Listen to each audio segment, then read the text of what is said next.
نبی صلی اللہ علیہ وسلم نے فرمایا انسان اللہ سے دعا مانگتا ہے, زندگی بھر مانگتا رہتا ہے, اور اللہ زندگی بھر دعاؤں کو قبول کرتے رہتے ہیں, لیکن اس کو نظر نہیں آ رہا ہوتا.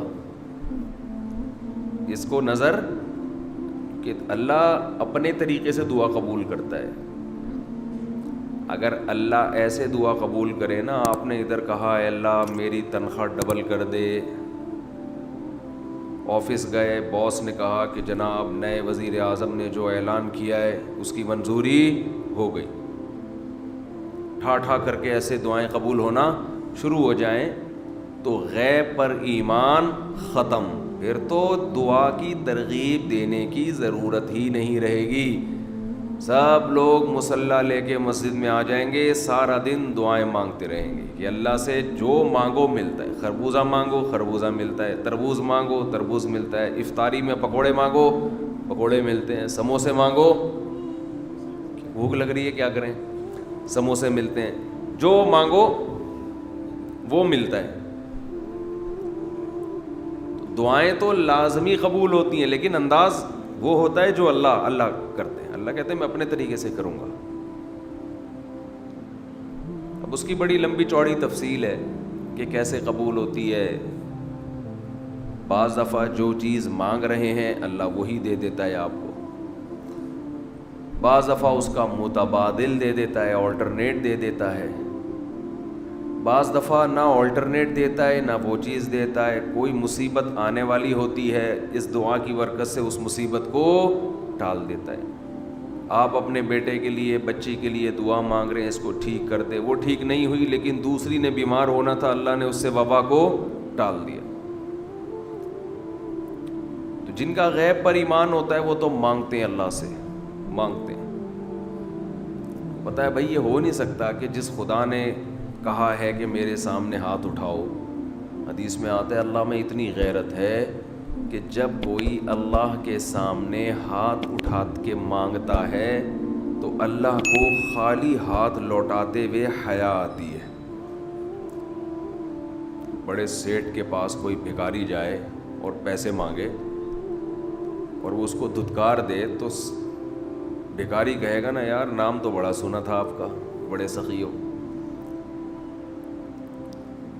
تو اللہ کو حیا آتی ہے کہ ان ہاتھوں کو خالی لوٹائے, دیتا ہے لازمی. تبھی ہم نے اہل اللہ کو دیکھا ہے کہ مانگتے بہت ہیں, بڑی لمبی لمبی دعائیں مانگتے ہیں. لوگ ان کو بے وقوف سمجھتے ہیں کہ یار یہ ہر وقت مصلی پہ دعائیں مانگتے رہتے ہیں لمبی لمبی, ملتا تو کچھ ہے نہیں. انہیں پتہ ہے کہ یہ بہت ملتا ہے اللہ سے مانگنے سے, لیکن اللہ کا انداز ایسا ہوتا ہے کہ صرف وہ مانگیں جن کو غیب پر یقین ہے. یعقوب علیہ السلام ساری زندگی مانگتے رہے اللہ تعالیٰ سے. اس مانگنے کا بدلہ کیا ملا ہے؟ دوسرا بیٹا بھی اللہ نے چھین لیا. عجیب بات ہے یا نہیں ہے؟ پہلا بیٹا گم ہوا تو اللہ سے اس کے ملنے کی دعائیں مانگتے رہے. دعا کیا قبول ہو رہی ہے؟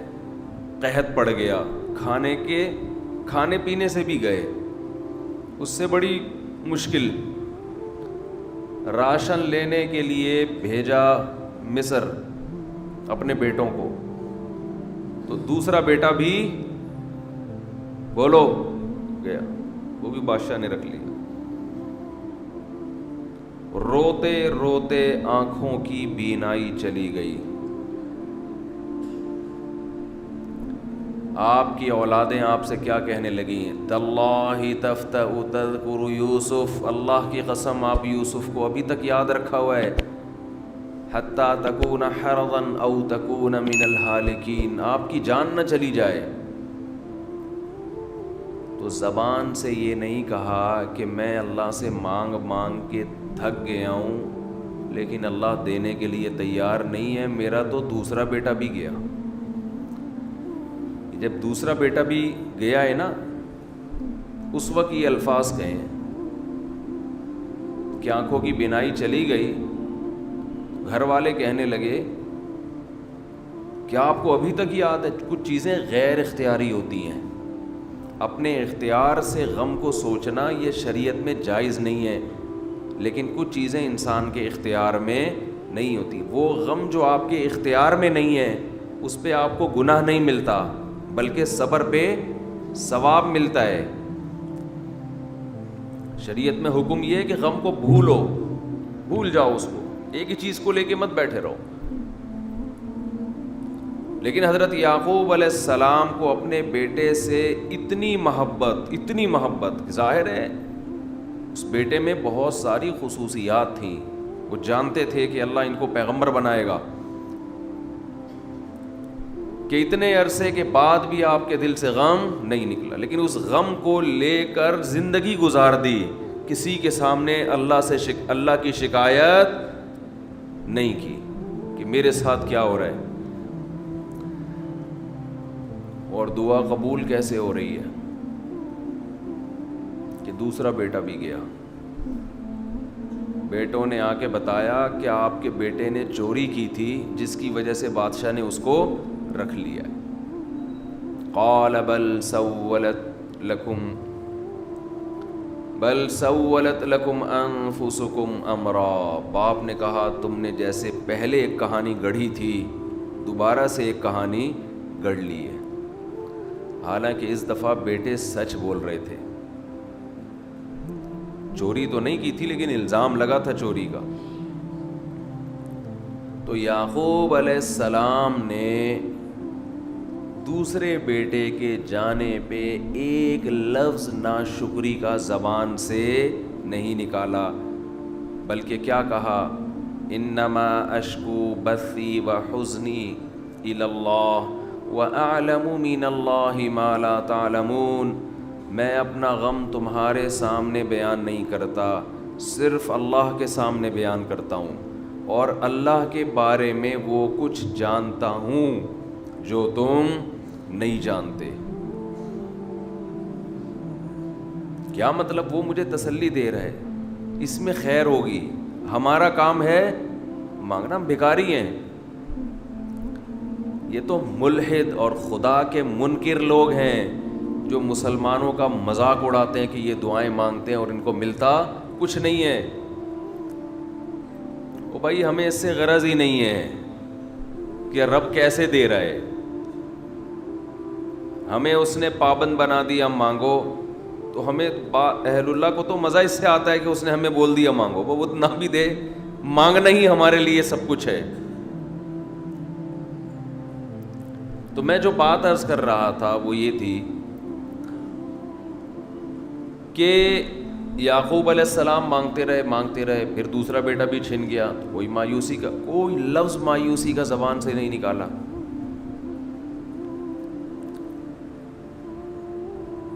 تو حدیث میں آتا ہے کہ ایک بندہ مسلسل دعا مانگتا ہے اور اللہ قبول کرتا ہی رہتا ہے، یہاں تک کہ یہ بندہ ایک دن زبان سے ایک لفظ نکالتا ہے، کیونکہ اس کو قبول ہوتے ہوئے نظر نہیں آ رہی ہوتی نا دعا، یہ زبان سے کیا لفظ نکالتا ہے کہ میں دعا مانگتا ہوں مگر اللہ قبول بولو نہیں کرتا۔ جیسے معاذ اللہ نقل کفر، کہ یعقوب علیہ السلام اگر کہہ دیتے کہ اللہ کئی سال سے دعا مانگ رہا تھا بیٹا مل جائے، مگر تو نے تو دوسرا بھی چھین لیا، لہذا ثابت یہ ہوا کہ میں مانگتا تو ہوں لیکن اوپر والا قبول بولو نہیں کرتا۔ اگر یہ لفظ زبان سے نکالتے، جیسے کہ آج کل لوگ نکالتے ہیں زبان سے، تو حدیث میں آتا ہے یہ جو جملہ زبان سے نکالا ہے اس کے بعد سے اللہ قبول کرنا چھوڑ دیتے ہیں، اس سے پہلے ہو رہی تھی، آپ نے یہ لفظ کہہ دیا اس کو ہلکا سمجھ کے، اللہ کے ترازو میں یہ کلمہ، یہ چھوٹا سا جملہ بہت بھاری ہے اللہ کی غضب کو دعوت دینے کے لیے. اللہ کہتے ہیں مجھے تانا دے دیا کہ میں قبول نہیں کرتا. گھروں میں جھگڑا ہوتا ہے نا, عورت کہتی ہے مرد کھلا کھلا کے تھک جائے, بیوی کہتی ہے ہاتھ تنگ کیا ہوا ہے کھلاتے نہیں ہو. بعض دفعہ آدمی کو غصہ آتا ہے کہ اب میں ہاتھ اپنا تنگ کر کے دکھاؤں گا, اب انڈے نہیں لے کر آؤں گا. میں کہتا ہوں چنگیز خان بھی, اگر کوئی چنگیز خان کی اولاد ہے نا, اس میں بھی اتنی طاقت نہیں ہے کہ بیوی کہے کہ 6 انڈے چاہیے اور وہ ان 6 کو 4 کر کے دکھا دے کہ نہیں آج 4 انڈے آئیں گے 6 نہیں آئیں گے. کوئی ہے ایسا مائی کا لال؟ کوئی ایسا مائی کا لال پیدا نہیں ہو. تو استنبول کیسے فتح کرو گے؟ صحیح, استنبول کیسے فتح کرو گے؟ سلطان محمد فاتح نے استنبول فتح کیا تھا نا. ایک بڑے بزرگ نے بڑی اچھی بات کہی کہ فرعون نے ہزاروں بچوں کو قتل کیا اور بنی اسرائیل کے نا, لیکن موسیٰ علیہ السلام جب صندوق سے نکلے فرعون نے ارادہ کیا اس کو بھی قتل کروں. فرعون کی بیوی نے کہا لا تقتلوہ, اسے قتل مت کرو. فرعون نے کہا اچھا. فرعون نے کیا کہا؟ ٹھیک, it is okay, no problem. سمجھتے ہو؟ تو یہ ہمارے لیے بڑی تسلی کی بات ہے, یہ ہمارے لیے بڑی تسلی کی بات ہے کہ جب فرعون جیسا آدمی گھر میں فرعون نہیں تھا تو ہم اور آپ کس کھیت کی مولی ہیں یار. چلتے رہو جیسے زندگی گزار رہے ہو, جتنے انڈے کہے ہیں اتنے لے آیا کرو.